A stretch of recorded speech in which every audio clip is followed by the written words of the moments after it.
Ladies and gentlemen, on behalf of Colonel Timothy A. Harloff, Commander, AMCOM Combined Logistics Command, welcome to ACLC's Change of Responsibility Ceremony.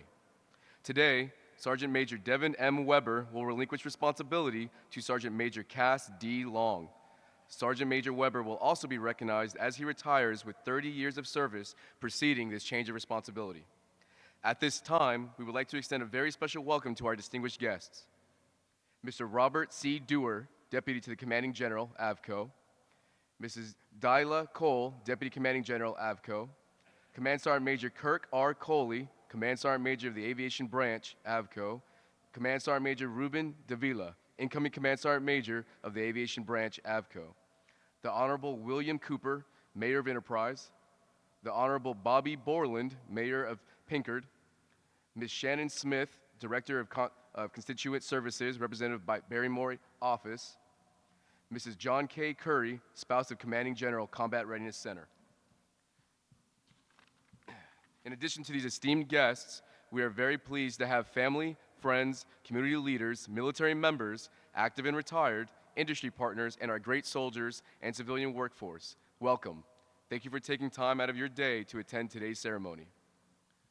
Ladies and gentlemen, please stand for the invocation given by Chaplain Colonel Sonny Moore, retired, and remain standing for the singing of our national anthem by First Lieutenant Emmy Jennings.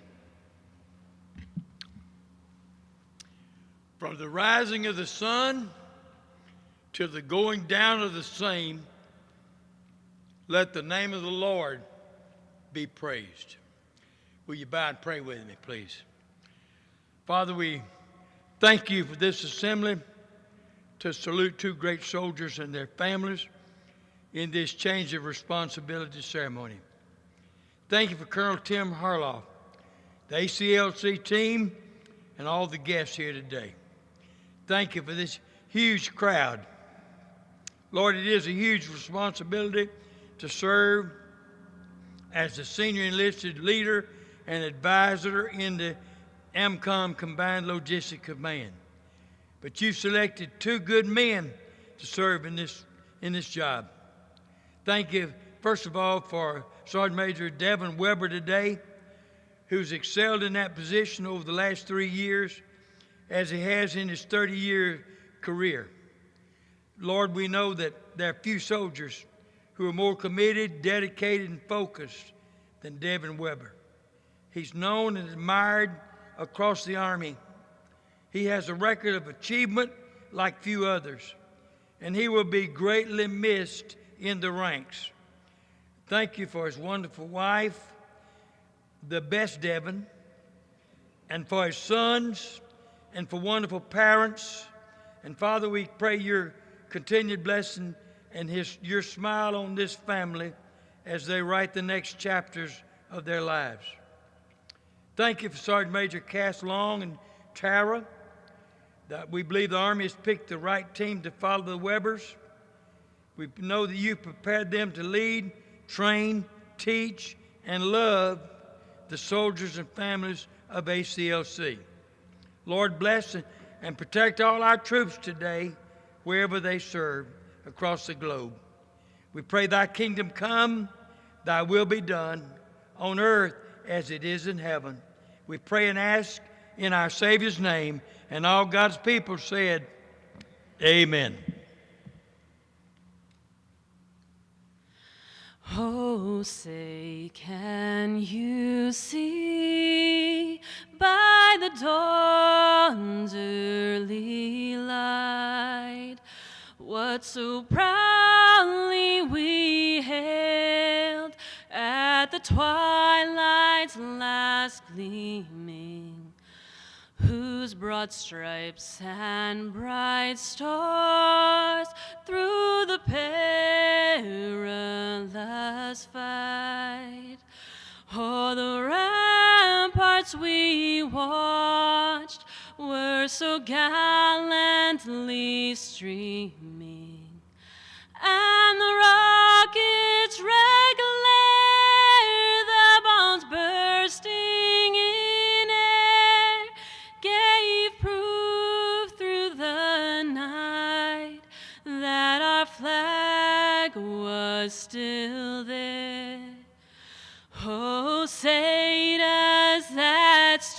star-spangled banner yet wave. Oh, the land of the free and the home of the brave.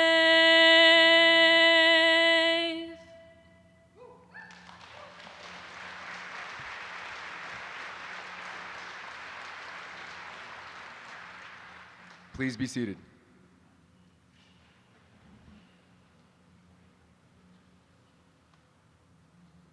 Ladies and gentlemen, please direct your attention to the right side of the seating section. At this time, on behalf of the soldiers and families of the AMCOM Combined Logistics Command, Fort Rucker, Staff Sergeant Vermillion is presenting a red rose plant to Sergeant Major Weber's spouse, Mrs. Devon Weber. Red is the color of the heart and reflects the loving concern shown by Devon Weber for the soldiers, civilians, and families of ACLC. The roses are in full bloom, symbolizing the beauty and fulfillment of her time with the ACLC family over the past 4 years.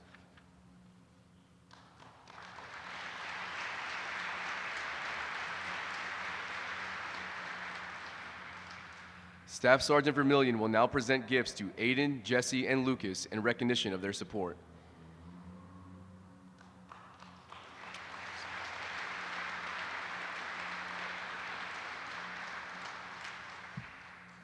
Staff Sergeant Ziegler is now presenting Sergeant Major Long's spouse, Mrs. Tara Long, a bouquet of yellow budding roses, welcoming her to Fort Rucker and the ACLC family.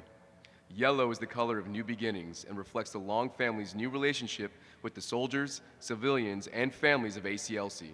In time, the yellow roses will blossom, as will her bond with the soldiers, civilians, and their families.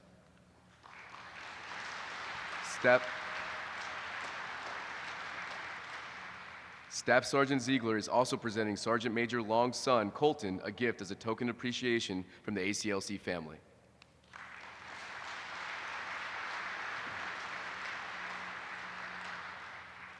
The Change of Responsibility is a simple yet traditional event that is rich with symbolism and heritage.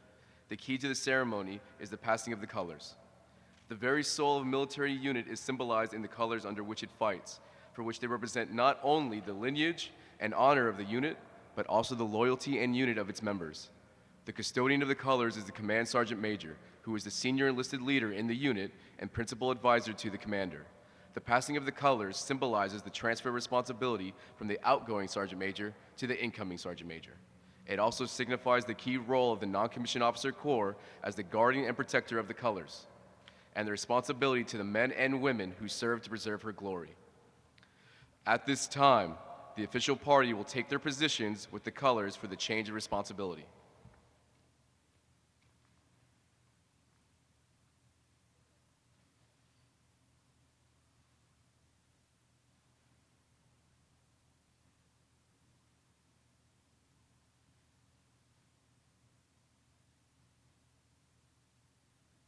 The passing of the colors from Sergeant Major Weber to Colonel Harloff signifies the relinquishing of his responsibilities and heartfelt gratitude for the support, guidance, and opportunity to serve this prestigious command. The passing of the colors from Colonel Harloff to Sergeant Major Long signifies the trust and confidence he is placing in the new Sergeant Major's leadership and commitment to care for the organization and its colors, charging him with the responsibilities inherent in his new position. Sergeant Major Long will return the colors to the ACLC First Sergeant.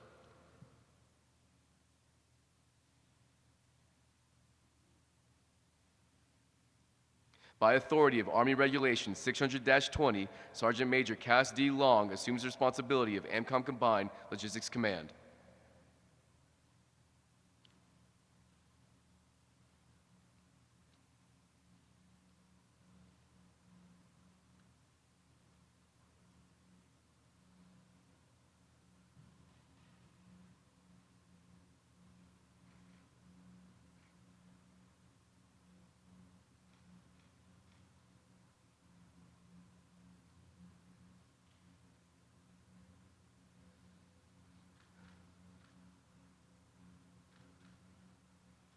Ladies and gentlemen, the Commander of AMCOM Combined Logistics Command, Colonel Timothy A. Harloff.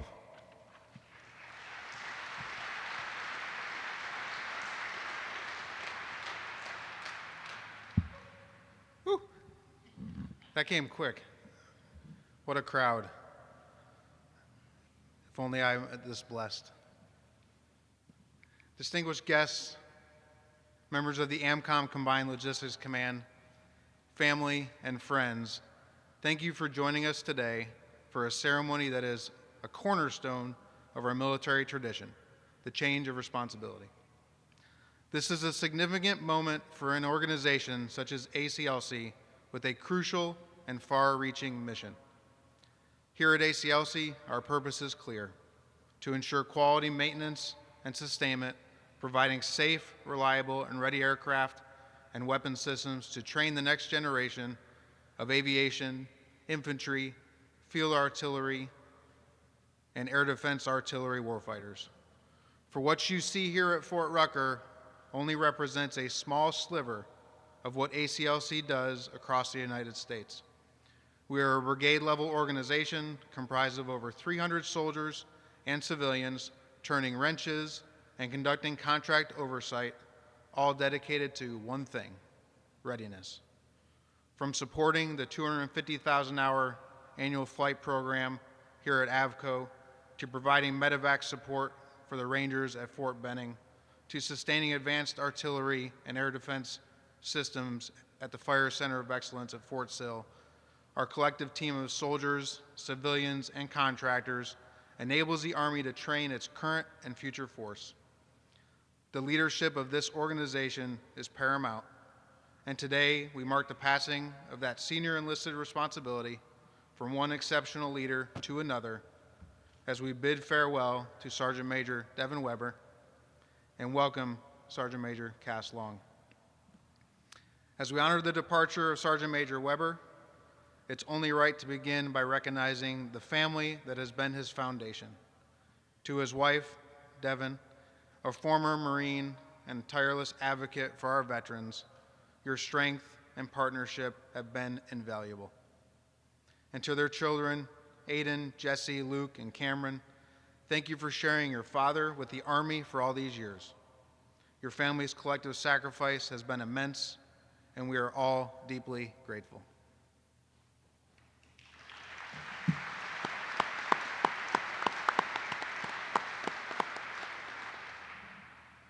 I'll say for the past 3.5 years, but we can't get an accurate count on how long Sergeant Major's been with ACLC.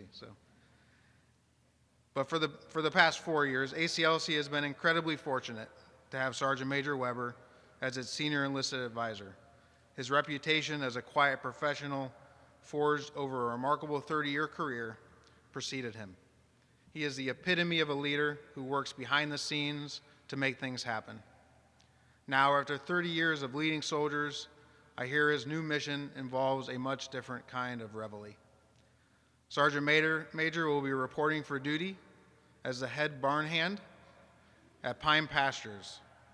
For those that don't know, Pine Pastures is his wife's equine assisted wellness center here in Enterprise, Alabama, serving veterans, first responders, and their families. So good luck with that new chain of command. I hear Miss Devon is a tough boss. And thanks to your family for all that you do and will do to give back to those who served. Jokes aside, Sergeant Major Weber's impact here has been profound. He streamlined our recruitment processes, ensuring we brought the best and brightest to our ranks. His focus on mentorship and developing our people led to significant increases in our promotion rates.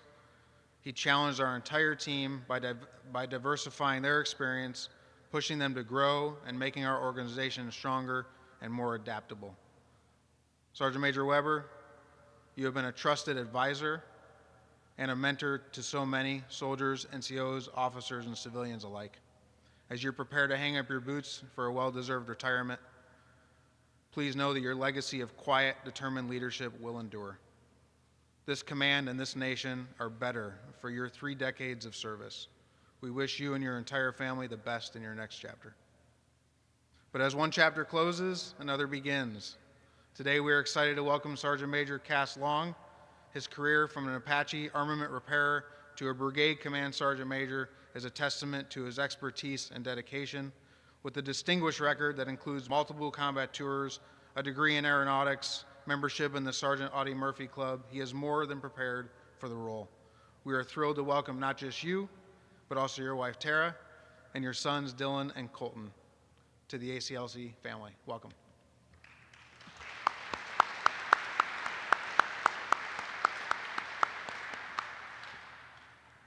Sergeant Major Long, I am confident you are the right leader to help guide this entire organization, our collective team of soldiers, civilians, and contractors as we continue our vital mission. Your leadership will be essential as we remain stewards of our nation's resources and continue to build the readiness our Army needs and demands. To the men and women of the AMCOM Combined Logistics Command, the mission does not stop. The readiness of our Army depends on your professionalism and dedication every single day. Let's give Sergeant Major Long the same outstanding support that you gave to Sergeant Major Weber. Thank you all again for being here today. Ever vigilant, tradition of excellence above the best.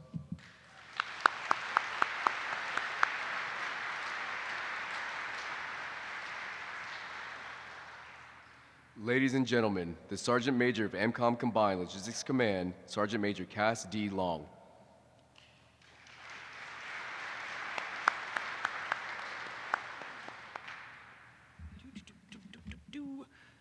Ladies, gentlemen, distinguished guests, families, and friends of the AMCOM Combined Logistics Command, good morning, and thank you for attending today's ceremonies.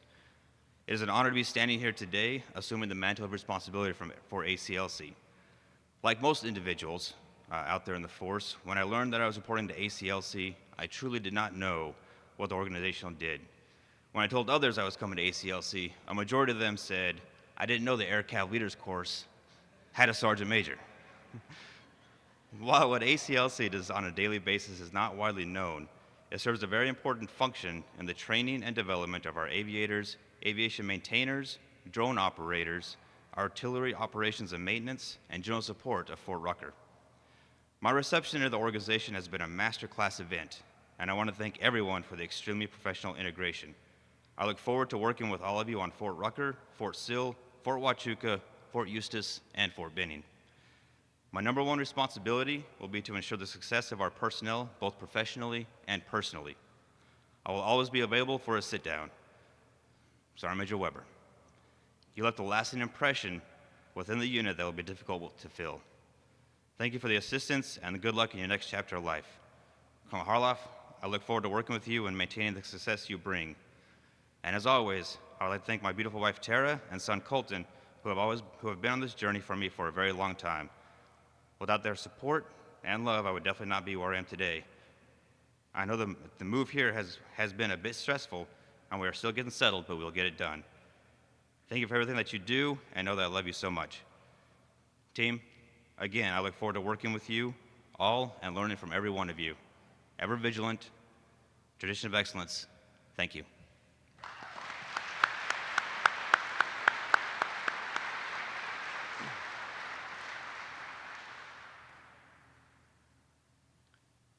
At this time, we will transition to the retirement ceremony of Sergeant Major Devon M. Weber, recognizing his exemplary service and contribution to the nation over the last 30 years.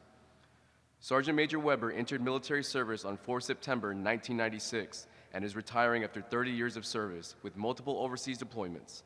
The highlight of his career has been witnessing the soldiers, NCOs, warrant officers, and officers he served with become the senior leaders today. Ladies and gentlemen, please welcome our guest speakers, the former command team that led the 2nd Battalion, 160th Special Operations Aviation Regiment into war. Lieutenant Colonel retired Mike Lewis and Command Sergeant Major retired Greg Chambers.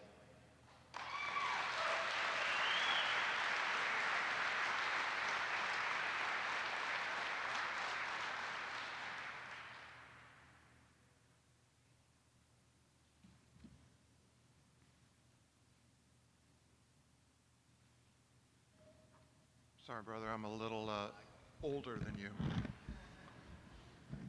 All right, so I'm supposed to start, correct? All right. Hey, before I get going, can all the crazy horse people stand? Crazy horse people stand up.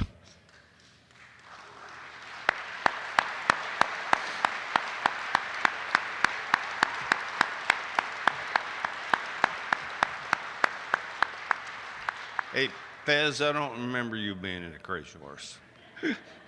All right, hey.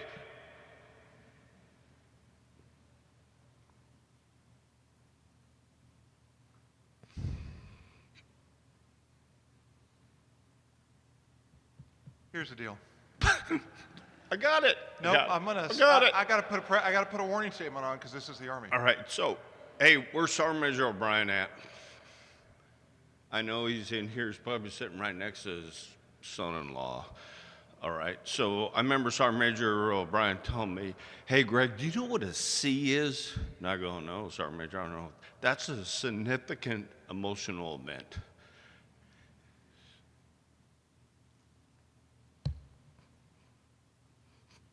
Devon?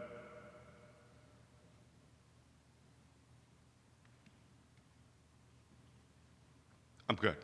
That's what's going to happen right now. Okay. All right. I got Mike. I got it. All right. I'm good. Okay. I don't need any more counseling. I'm good. Now that I can't see, but all right. So where do we start? We all want us to complete a retirement ceremony like in 10 minutes. I said, Devin, I mean, how much time do we got to speak? Oh, hey, Greg, it's like 10 minutes. And I go, how do you encapsulate a 30-year career in 10 minutes? So just to break it down for you, how many of you are like mathematicians, like math nerds or anything like that, or really concentrate on stuff like that? Devon's career encompassed 15,778,800 minutes. That's a 30-year career, okay? And I'm not a math nerd. So Devon and his family have devoted at least at a minimum 2/3 of his life, all right, to service of our country. Me wasn't really that good at it, but I mean, still did. So Devon worked up, when we were in the regiment, worked off a time standard of plus or minus 30 seconds. So me and Mike have plus or minus 30 minutes to get through this retirement ceremony. I'm just kidding. We'll get through it, Devon, because I know you probably got to go to the bathroom or whatever. So it's our absolute honor, Devon and Dev, to speak on your behalf. I've already said we got plus or minus 30 minutes to get this done. So I know there's a lot I see Frank out there, I see Beef out there, I see Jim out there, I see Jimmy out there, I see Mig out there. So you all know what a stadium PAL is, okay? When you're flying on a 15-hour mission, it's the damnedest thing, they put a refueling probe on an aircraft. So you would never have to. Anyway, if you got to do a little comfort break, just get up and go out, because we're going to be up here for a while. I'm just kidding, Devon. So how do you honor one's service, okay? And how do you really thank them? You can't. There's no words, but there was a team or platoon behind them, to take care of Devon. And I'm telling you, because I've known Devon as a private, that it has taken a team to take care of him, all right? So there were numerous people that really helped Devon along the way. First and foremost, Miss Devon, okay? And his kids, Cameron, Jesse, Aiden, and Luke, his mom and dad, Debbie and Dave.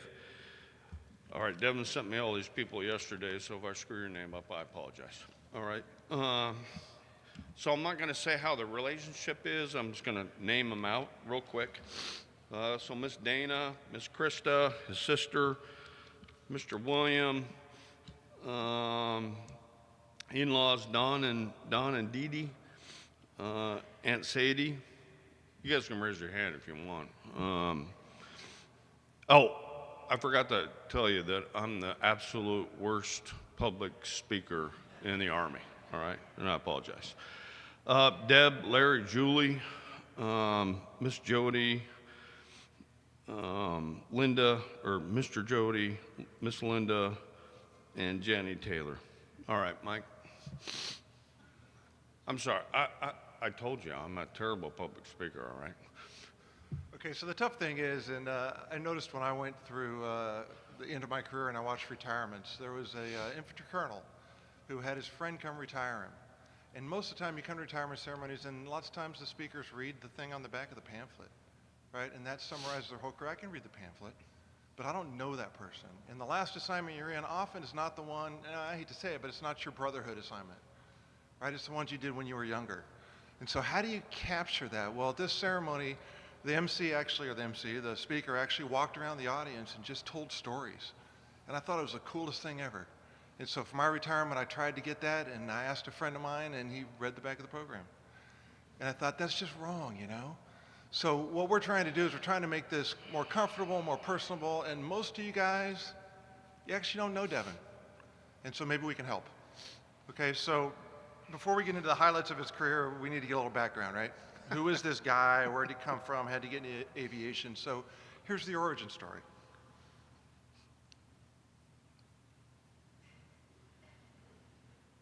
Oh, it's me? All right. Hey, I don't know if you've gone over to Devon and Dev's house to have dinner, but the number one thing Devon wanted to do prior to going in the military is he wanted to be the pizza king, all right? And so I talked to his mom and dad about this. He goes, yeah, Greg, Devon really wanted to run the local pizzeria. And I go, oh my God, that's just lame.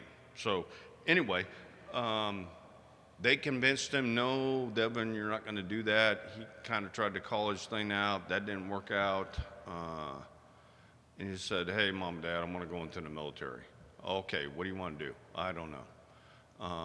Went and talked to a recruiter or whatnot. You know, and it's so when I'm talking to Devon about, hey, why did you go into aviation? I don't know, Greg.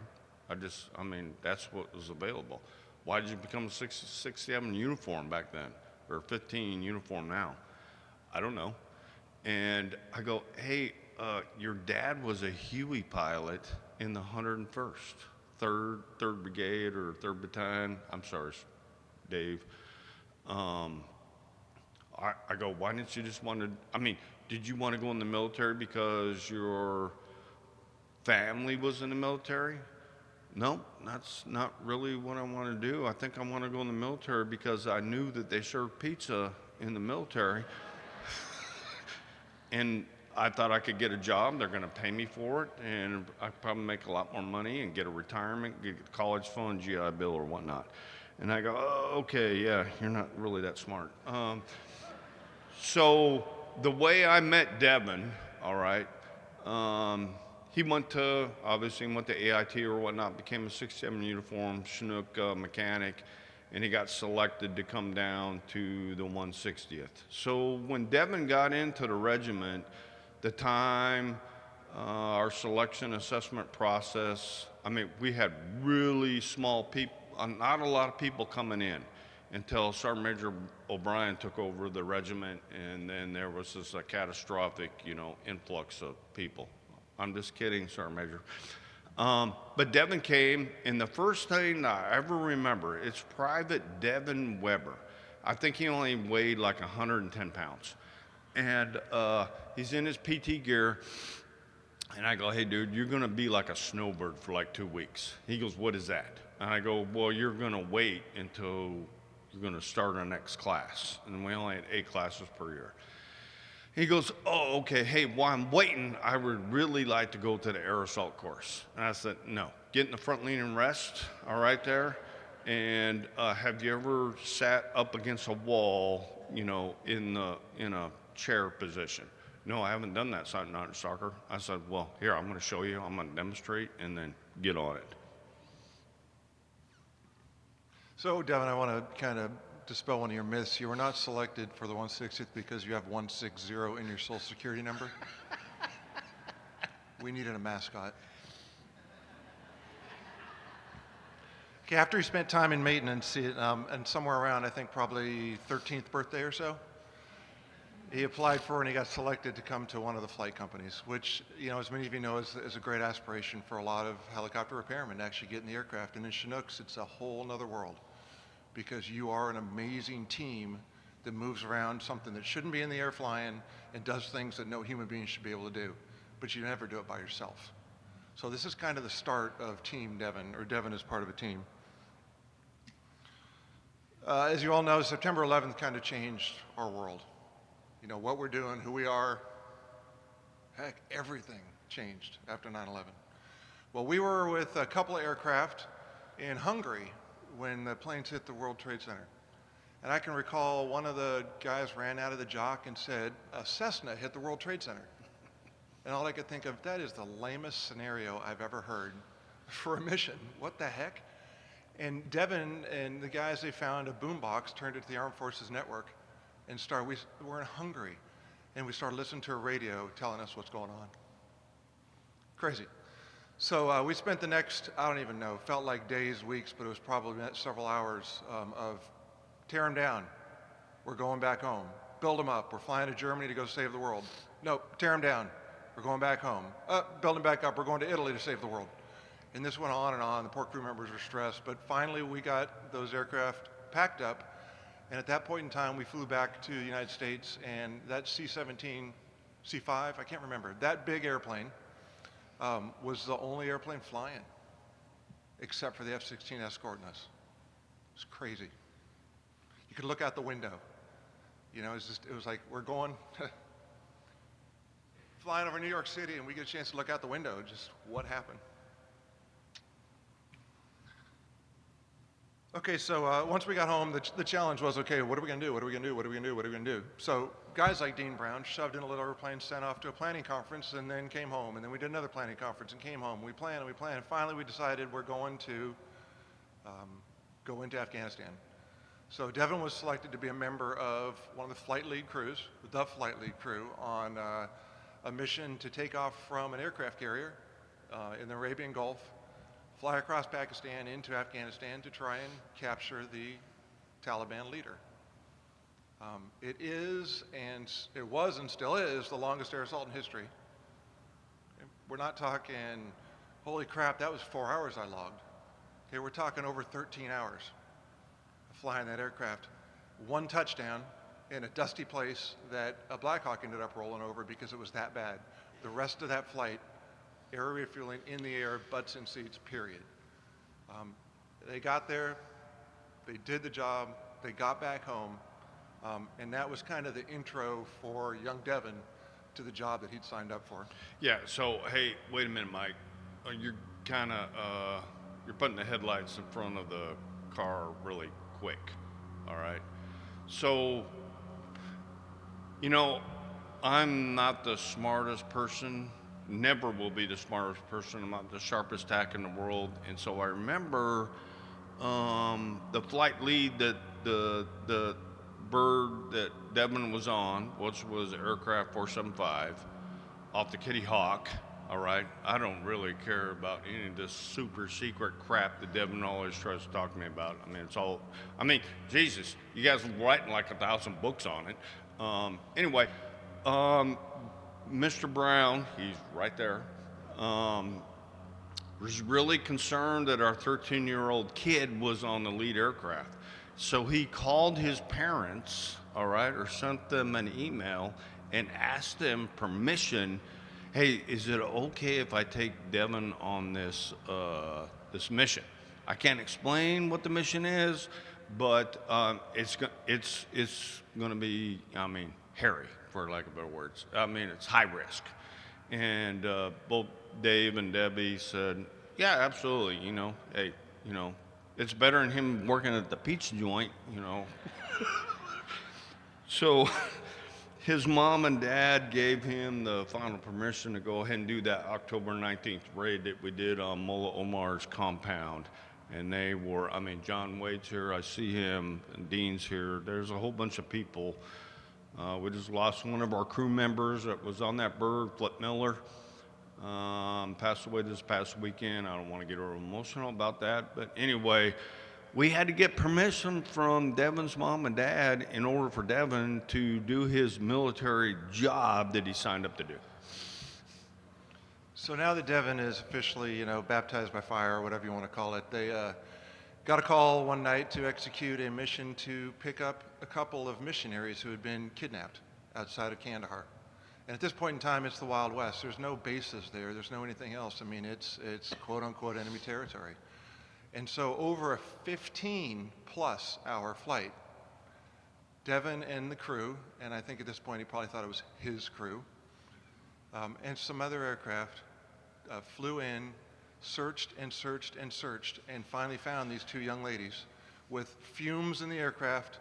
They were able to land, grab these two ladies, get them out of Kandahar, get the aircraft refueled, get them back to a place to transfer them on an airplane so they could go home. And they went back to the Navy ship. What's next? What's next, sir? What's next? 15-plus hours. It's crazy when you think about it. Okay, Devon, so this last mission was kind of the intro into the Devon that we know today. It's somebody who really wants to help others. And you'll start to see there's a theme in his career. It's about putting himself second and putting everyone else first. But he likes and wants to continue to help others. So he volunteered to remain in Afghanistan after a lot of us came back home because we needed some guys to work up north. He volunteered, and in that time he did numerous assault missions, support missions, additional rescue missions. He was a crew member on the assault into Roberts Ridge. Most of you have heard that story, and if you haven't, I recommend you do. Read it. Sean Naylor had a book, Not a Good Day to Die. Not a fan of Sean Naylor, but it's a story. Okay? But Devon was in the first aircraft that went in to the top of a mountain, high altitude, difficult landing zone, was damaged beyond repair and beyond their ability to land. They limped down a mountainside, were able to land the aircraft, and everybody survived. Unfortunately, a Navy petty officer fell out of the aircraft, Neil Roberts. So you've heard the story of Roberts Ridge. Okay, Devon was on the second aircraft to go in there. He was in that aircraft that was damaged, and I think his words were, due to numerous bullet holes, we were able to land the aircraft in a valley. Now, they were shot down, and that's not an insult. They were overwhelmingly overwhelmed by fire. They were shot down, they landed, and now they had to suddenly be those guys who were on the ground figuring out what to do.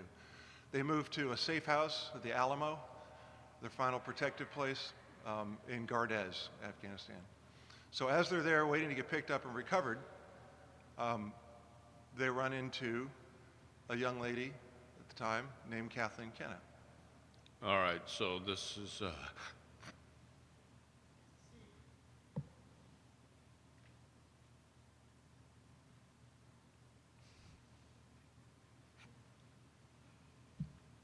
Hi. I got it. Hey man, if you got to use that stadium, pal, go ahead and get on it right now. Hey, there's a lot of guys that were on that aircraft, 476. Where's Mike at? Not all? Oh, there you are. Yeah. Hey, Mike, could you stand up? Because you hate to be seen. Thanks. And there's probably other crew members. We lost one of the crew members a couple years ago. Anyway, hey, Kathleen, can you stand up, please?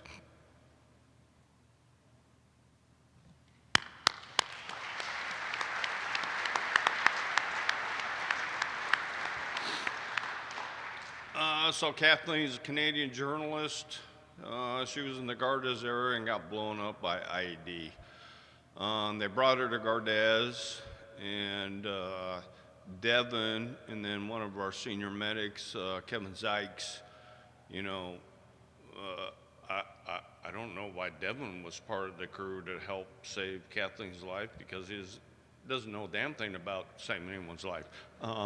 But you know, but he told me later, he goes, hey, Greg, I did what you taught us when we were in Green Platoon. And so Kevin and Devon did everything they could to get her stabilized, get her on an aircraft, and get her back up to Bagram. And then from Bagram, Kathleen, I think he went to Lawnstool.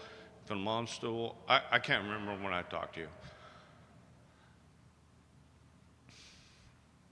But if y'all thought we were just going to sit here and regurgitate, I'm sorry, Mike. If you thought we were going to regurgitate Devon's career, you're crazy. You can leave now. That's not what this is about. So Kevin and Devon saved her life. And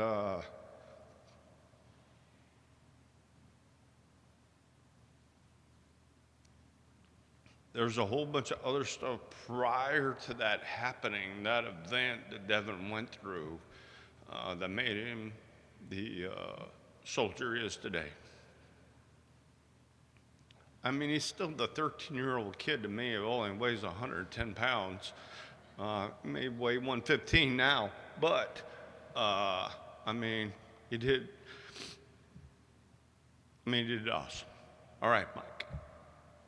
So after Devon and Kevin treated Kathleen's wounds, Devon told us that he was holding her head as she slipped in and out of consciousness. Sometimes she looked like an angel, sometimes she was screaming in pain. But he didn't shirk away from that. Instead, he held her hand. Today's the first day these two have been together in the same place since that day.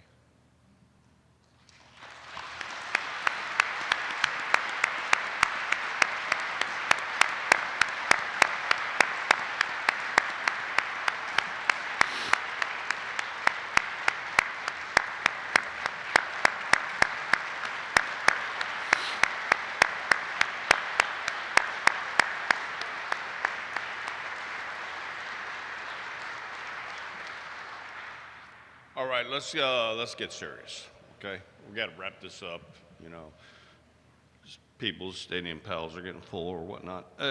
You know, Devon told me, he goes, hey man, everything that you taught us in Green Batoon's kind of what helped Kathleen that day. And I said, whatever, I mean, you barely passed Green Batoon.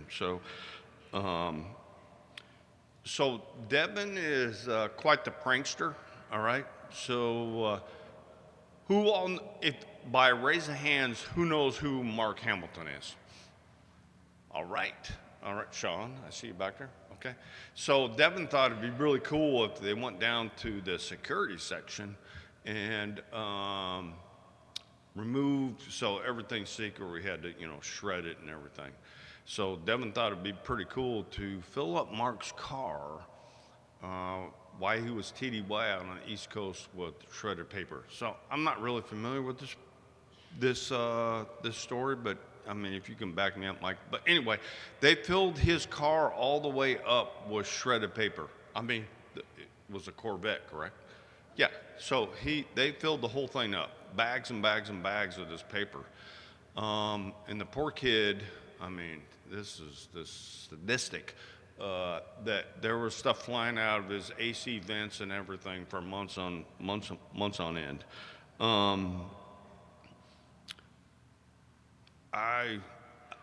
I mean, if Devon had done something to me like that in my truck, Devon wouldn't be standing here right now.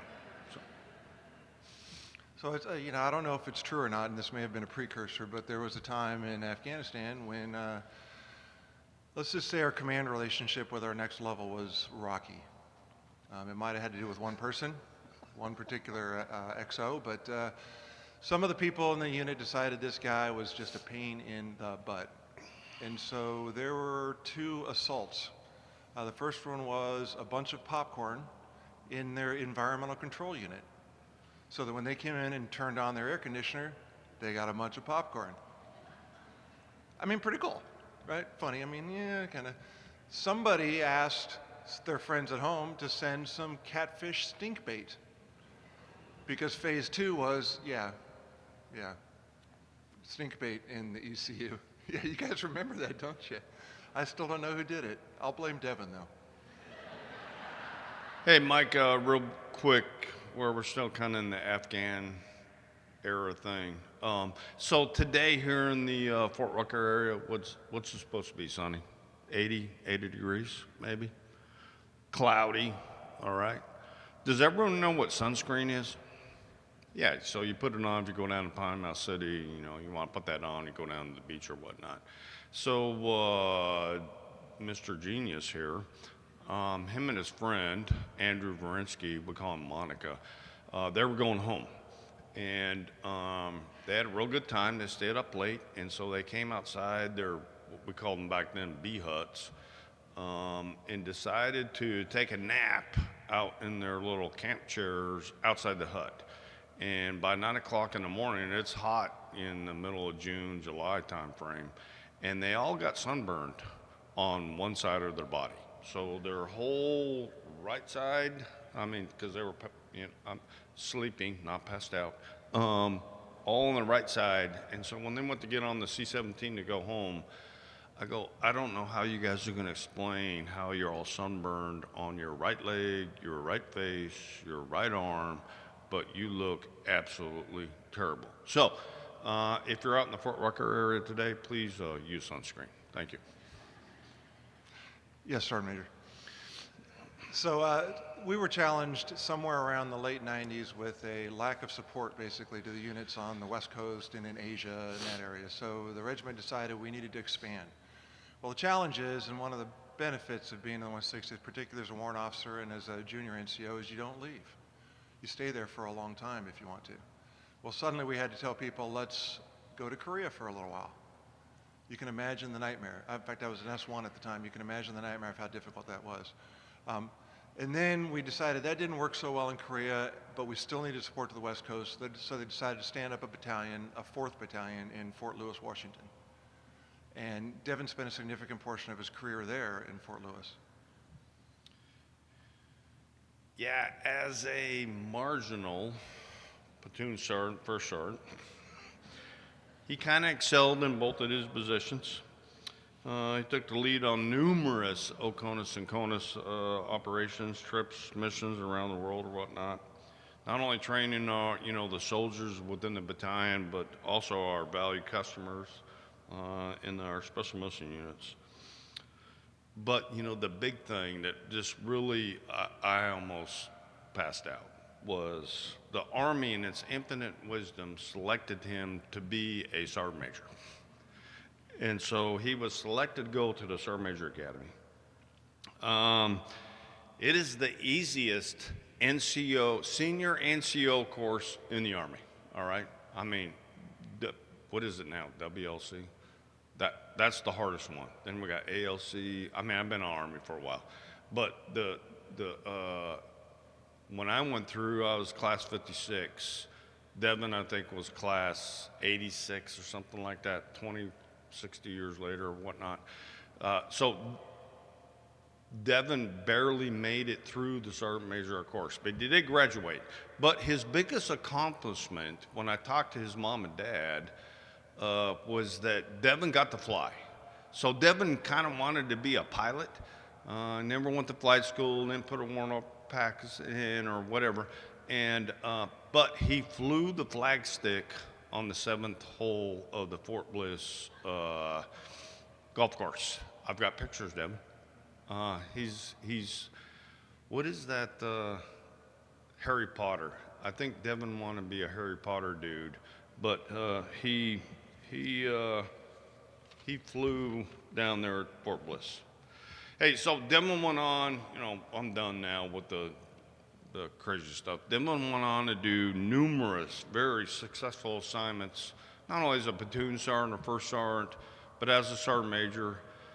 After he got out of the academy, he did some really tough things. So everyone thinks that, hey, working in being a training sergeant major, battalion CSM or SGM, it really doesn't matter. I mean, those are tough assignments, and Devon did those. One of the assignments that I've talked to Devon a lot about when he was out at NTC, and he was the aviation CSM out there. Is it CSM or SGM? CSM. And you know, so I know you've all been to NTC or JRTC or whatnot. You know, when you go into the box or whatnot, everyone, you know, they get all uppity and, you know, I'm doing it right. I don't know who you are. Well, I'm the guy who's grading you. Anyway, that was Devon's job. And it's an extremely tough job. Because they're, in all actuality, they're looking up to you. But the issue I kind of had was, you know, I kind of put into question was Devon's ability to manipulate the resources of the United States Army. So one day, Devon wanted to take Jesse, Luke, and Aiden out and show them how to do call for fires training. And I think, Devon, man, I don't think you're authorized to do that. And he goes, no, Greg, you know, it wasn't a big deal or whatnot. And he takes him out to Painted Rock. And I go, Devon, that's not like inside the training area. It's not in the box. He goes, hey, would you just shut up and listen to me for a little bit? And I go, yeah, sure. And so I guess aircraft flew in, and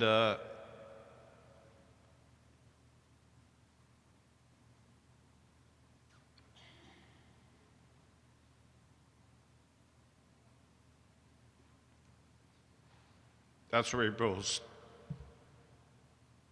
proposed to Devon, Miss Devon. Is that correct? And I said, dude, that is a really miscalculation of using Army assets, all right, and money, all right, to propose to your future wife. And I go, don't worry, man, I won't tell anyone. So when you guys go out, there's going to be some NDA pamphlets out there by the front desk. I just need to sign those, all right? You can't talk about it. Anyway, that's how he proposed to Miss Devon, which was absolutely awesome and phenomenal. And thank you for taking care of it.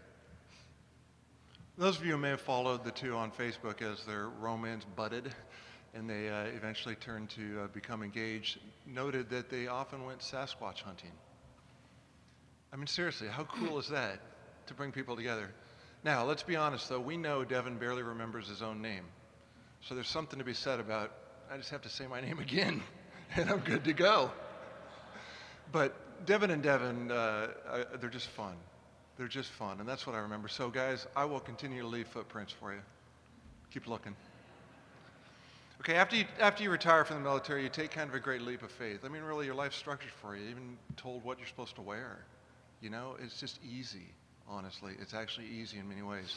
And when you get out, there's this vacuum. Who am I? What do I do? Where am I going? I mean, who the heck am I supposed to be now? A lot of people tell you, you know, go spend your money or your time working for a defense contractor. But what if that's not who you are? And that's not who Devon is. And it's hard to know where Devon and the rest of the family are going to end up in several years, but I can guarantee you it has to do with service to others. They've, as Tim talked about, they've already established what I call a multifaceted spiritual retreat on their property. Okay? They've created therapy opportunities capitalizing on Miss Devon's experience as an equine therapist. The property has a garden for homeschoolers to learn horticulture and connect with nature. With the support of a licensed mental health professional, they've established a place where adults and children alike can find inspiration, respite, peace, learn things, just be okay. It's a place to be okay. It's clear they've worked hard on themselves, and they've found that their next call, as has been the theme of Devon's career, is to service, to continue service to others. So, Devon, Sergeant Major Weber, you may have quit soccer in high school, but you never quit since then. The energy you put into supporting others and taking care of the people under your charge is awe-inspiring. And I'll cheat a little bit, but I was sitting next to Sonny. The gentleman gave us our invitation, and he pointed to the program and pointed to that little cherub's face over there and said, "This guy's phenomenal." True story. Okay, so as you move on, we decided at your own peril to give you a few words of advice. Oh, God. All right. Sorry, Sonny. So, Devon,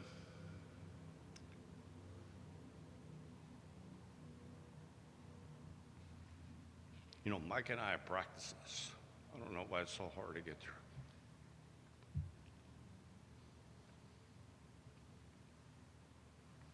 I'm fine. I'm good. All right, you can counsel me later. Could've got a All right, beer, but I'm Night fine. Stalker Creed states in one of the last stanzas, it says, "Send me."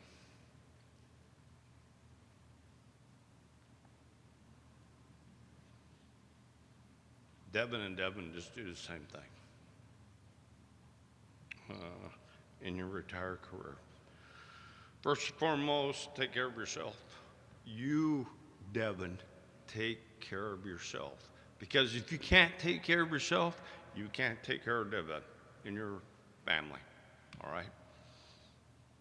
I'm serious, dude. Or I'll come and just beat your rear end. Hey, find a focus. It's going to take a while, brother. It really is. It's not something that, you know, whenever you get your DD Form 214, it says, oh, hey, Devon Weber, you are retired from service on whatever, 31 July of 2026. I don't know when it is. But the light bulb's not going to come on and say, oh, hey, this is what I need to do. It took me a long time. So just take your time. And most of all, listen to her. Listen to your family, all right?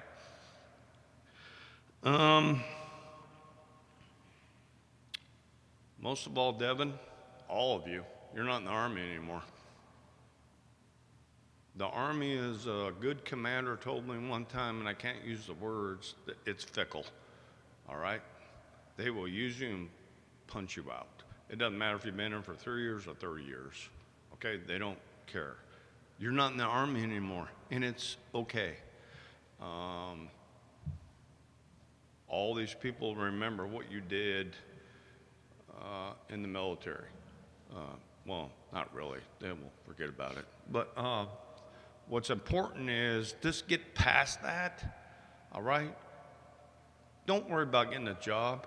You take care of that young lady right there and the rest of your family. And if you do that, you're going to be good to go. Give yourself some grace. You're your harshest critic and always will be. Be okay with it. Learn how to ask for help. Yeah, but then actually do it. Still working on that. I understand I can spell help and I know what it means, but I don't ask for it. Learn how to do it. Because a strong man's not a man who doesn't ask for help, who keeps quiet and never cries, who remains stoic and looks like he's a rock, but in reality has no control over anything that's happening to him. A strong man is someone who understands that. He reaches out, he fails, he succeeds with the same amount of energy. And when he fails, he picks it up out of the dirt, and he gets back to work, and he figures out where he failed. Do that. It's okay. It's cool. Be human, dirty, messy, uncomfortable, embarrassing, emotional. It's a human, man. Be one. And finally, to quote Devon's favorite Greek philosopher, Timaeus McGraw, hold the door, say please, say thank you. Don't steal, don't cheat, don't lie. I know you got mountains to climb, but always stay humble and kind. When the dreams you dream and come to you, when the work you put in is realized, let yourself feel the pride, but always stay humble and kind. Thanks, Devon. We're proud of you, man. Very proud.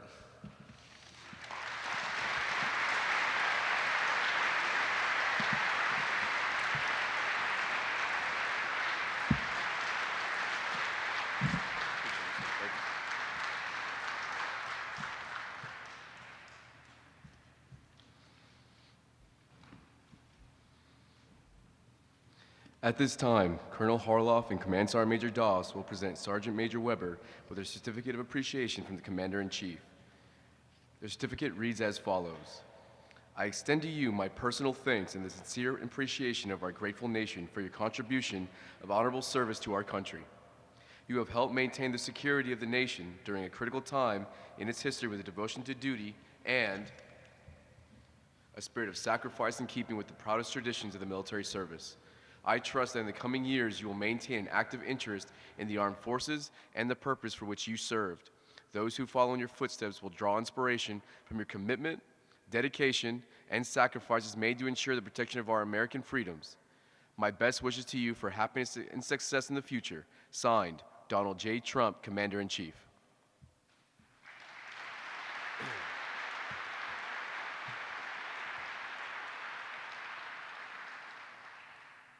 Sergeant Major Weber is now being represented his certificate of retirement from the Army Chief of Staff. Their certificate reads as follows. To all who see these presents, greetings. This is to certify that Sergeant Major Devon M. Weber, having served faithfully and honorably, is retired from the United States Army on the first day of October 2026. Signed, Randy A. George, General Chief of Staff.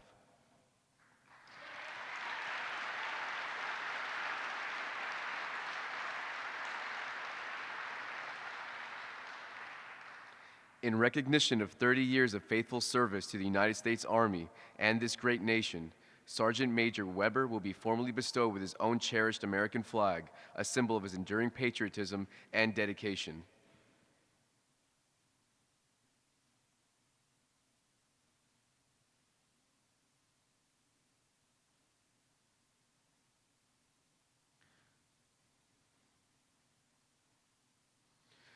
To Sergeant Major Devon M. Weber, the people of the United States express their thanks and gratitude for your faithful service. Your contributions to the defense of the United States of America are greatly appreciated. You are released from active duty and, on the date following, placed on the retired list, effective date of retirement, 31 September 2026. At this time, Command Sergeant Major, retired, Weber's spouse, Mrs. Devon Saichi, and family, please come forward.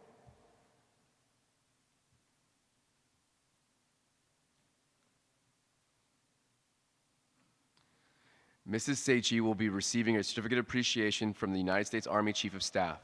The certificate reads as follows. To all who shall see these presents, greeting. This is to certify that Devon P. Saichi, on the occasion of the retirement of your spouse from the United States Army, has earned grateful appreciation for your own unselfish, faithful, and devoted service. Your unfailing support and understanding helped to make possible your spouse's lasting contribution to the nation. Signed, Randy A. George, General Chief of Staff.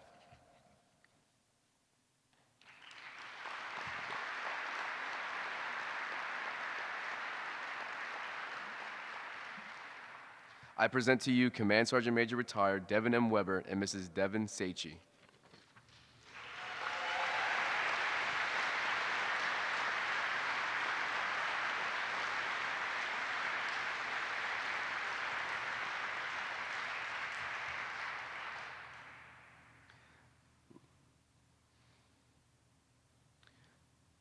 Ladies and gentlemen, Command Sergeant Major Devon M. Weber.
All right. Man, this is incredible. So, friends, family, and distinguished guests, thank you for being here at the home of Army Aviation and what we are now proud to call our home as well. To First Sergeant Escobedo, ACLC, thank you for your time and effort and heart that you put into this event. Colonel Harloff, it has been a pleasure, sir, to work alongside of you. Sergeant Major Long, welcome to one of the best family teams that you're going to serve with. Emmy, that was incredible. Where are you at? I'm not sure where she went out. She sang national anthem. Can I get a round of applause for her, please?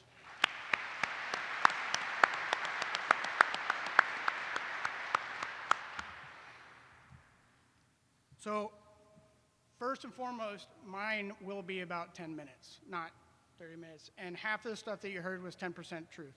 So, I spent a lot of time thinking about what to say here today, and I kept coming back to something very simple, and that is time. Gerald, holy crap. Many of you have heard this before, but bear with me.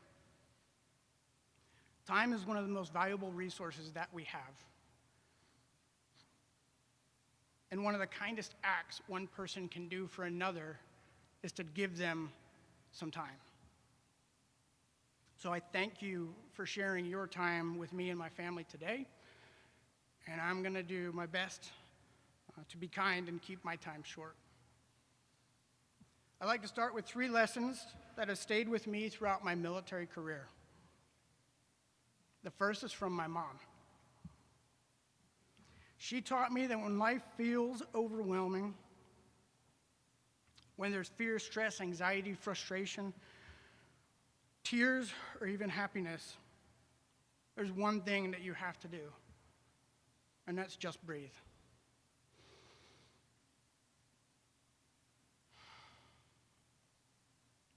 That simple advice has carried me through some of the hardest moments in my life. The second is from my wife. No matter where life takes you, everything happens for a reason. Be kind and give grace. Not just when it's easy, but more importantly, when it's hard. And the third, and that sometimes most important, comes from my children.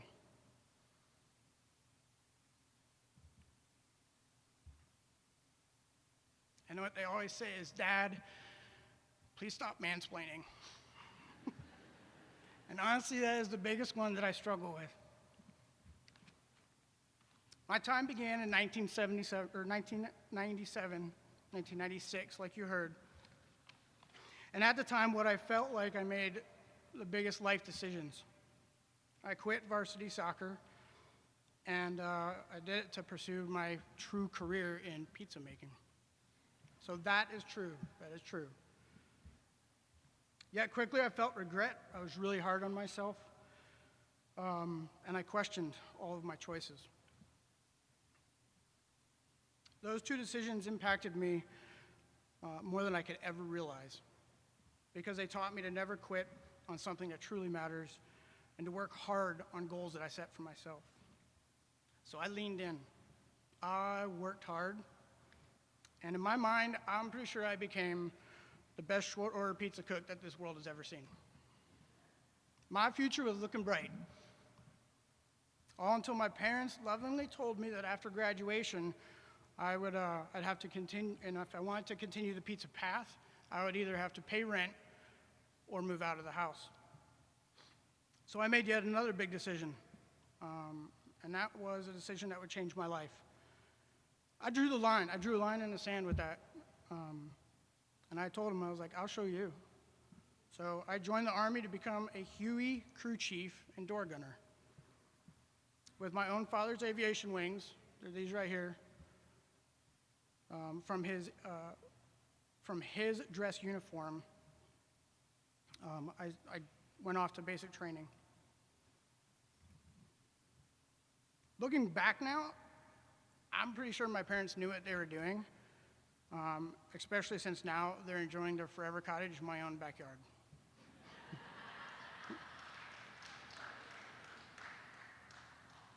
After basic training, I headed to AIT, where I'd been told there would be great food and luxurious accommodation, and that turned out to be not really true. I still remember standing in the pouring rain meeting Drill Sergeant Soto Rosado and being told that I would probably not have my own room, and I could go ahead and start doing diamond airborne push-ups while he checks for vacancies. That's also where I learned that a medium helicopter repair is not a Huey. It's a Chinook. And after 30 years, I can now tell you that that's a Huey, and that big one back there is a Chinook. But more importantly, it's where I met people like Jeremy West, Mark Baker, Chris Solomon, and Shane Selnrick. That's where my military family really began.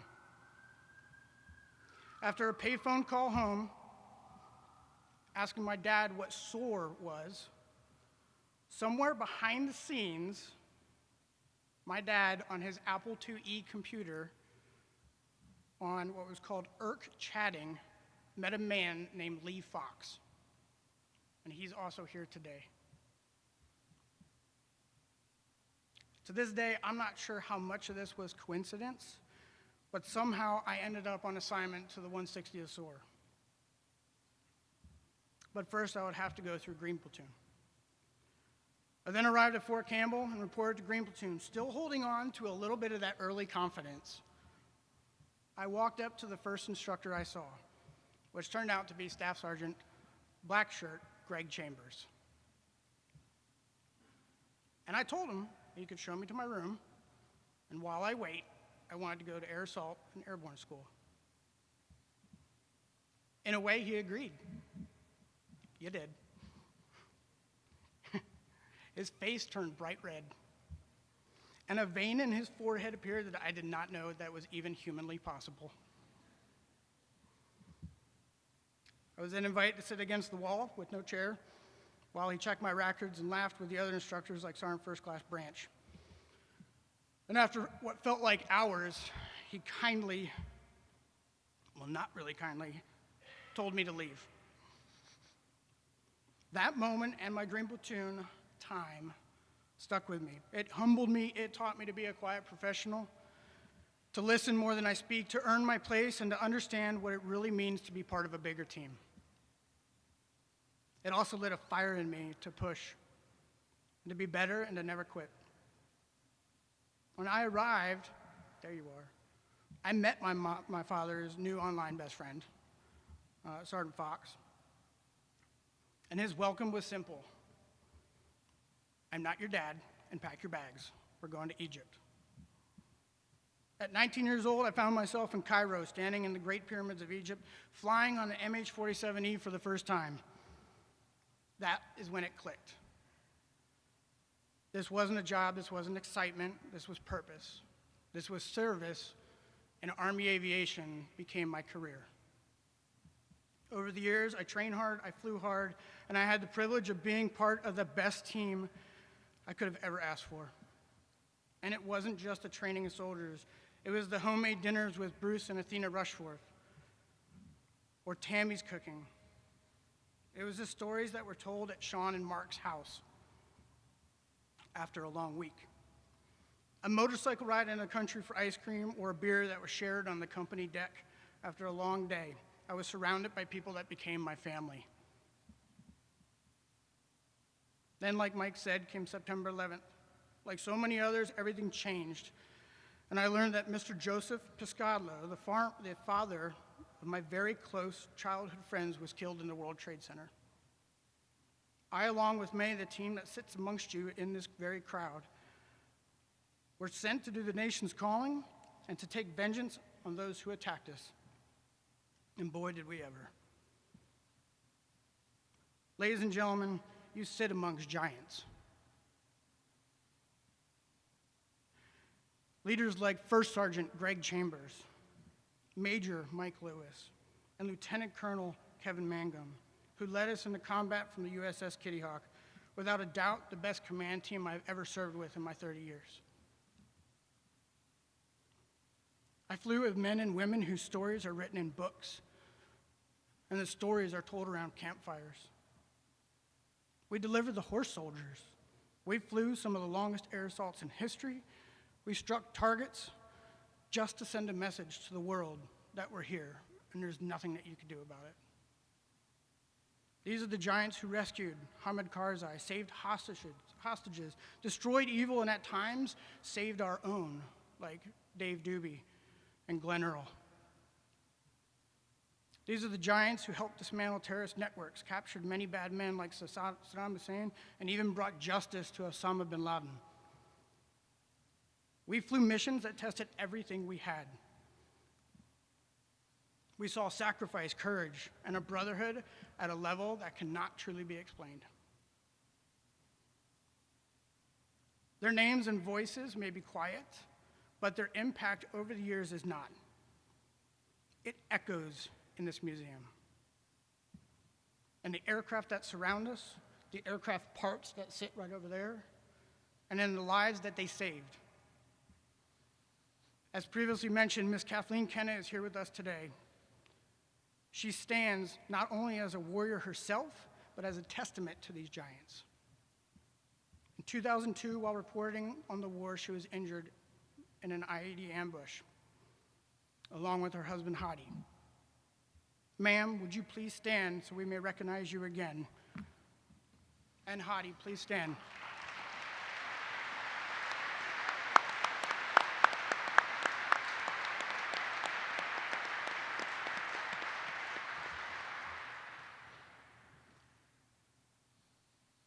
And for those here who have served in combat alongside of me since 2001, please stand.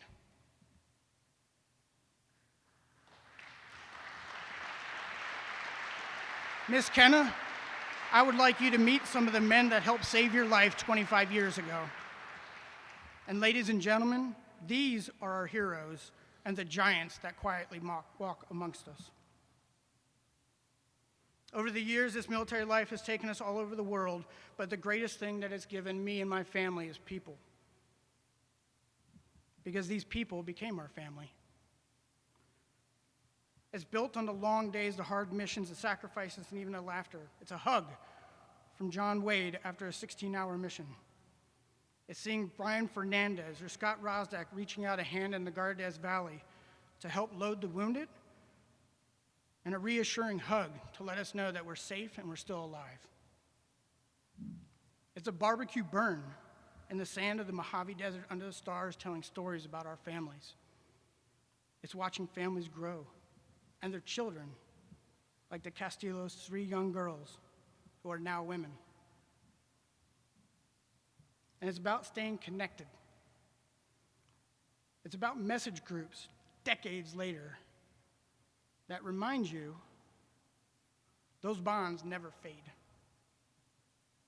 It's the men and women and the families who work hard behind the scenes like Fort Rucker, make it run so smoothly.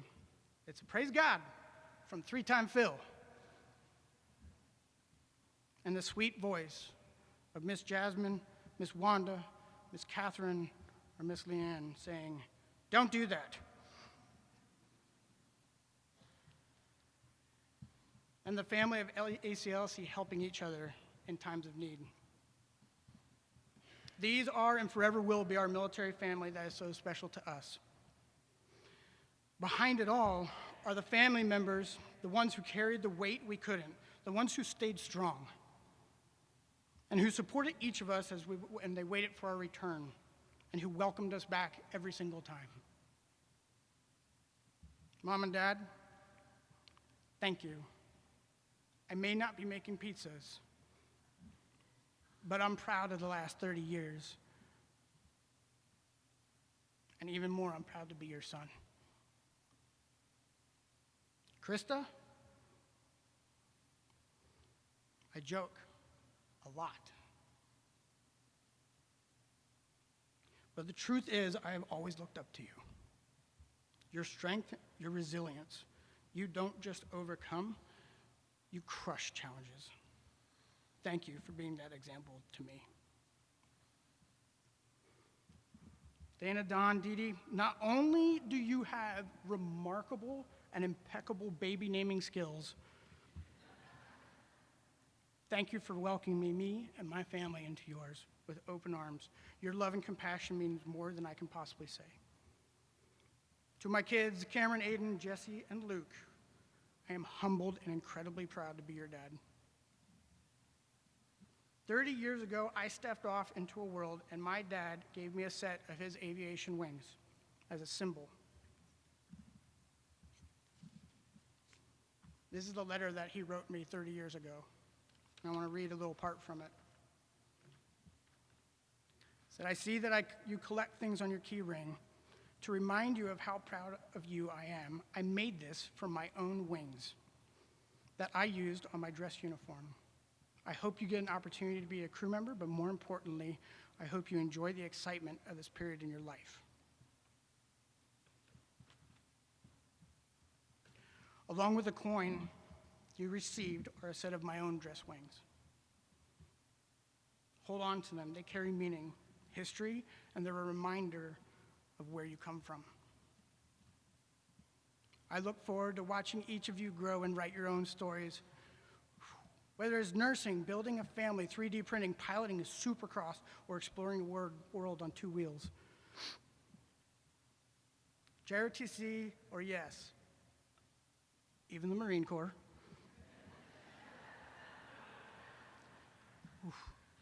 I hope your lives are filled with adventure, the outdoors, travel, and purpose. And if you decide to make pizzas, just make sure you got a really good plan. And finally, to my person, my queen, my smoke show, my amazing wife, Devon.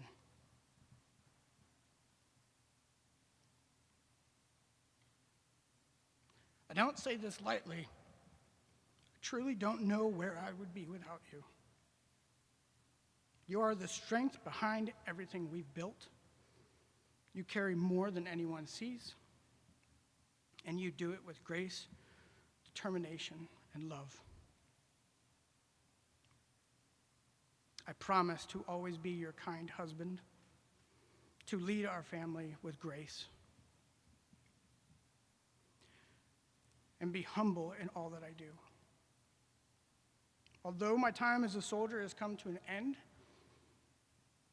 I cannot wait to start the next chapter of our story, and most importantly, to spend the rest of my time with you.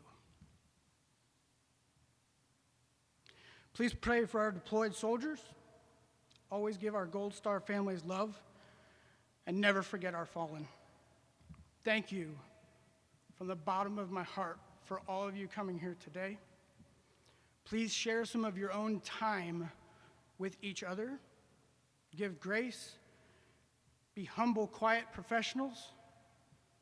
And when life gets loud, just breathe. NSDQ, Fly Army, this will defend, and with that, I will stop mansplaining. Thank you.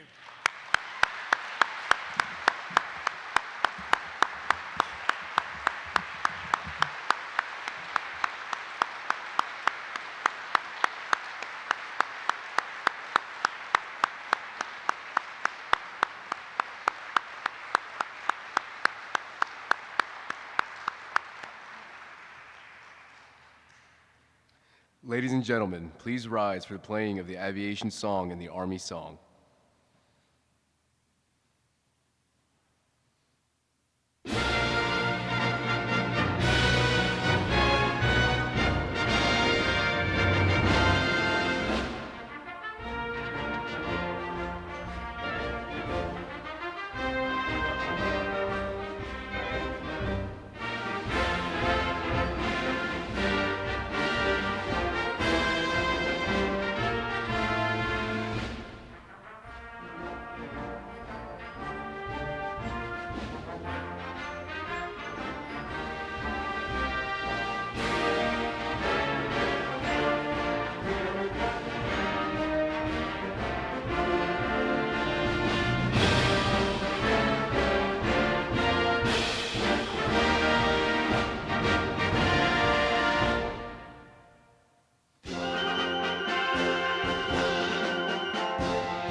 This concludes our ceremony. We thank you for attending today's Change of Responsibility and Retirement Ceremony.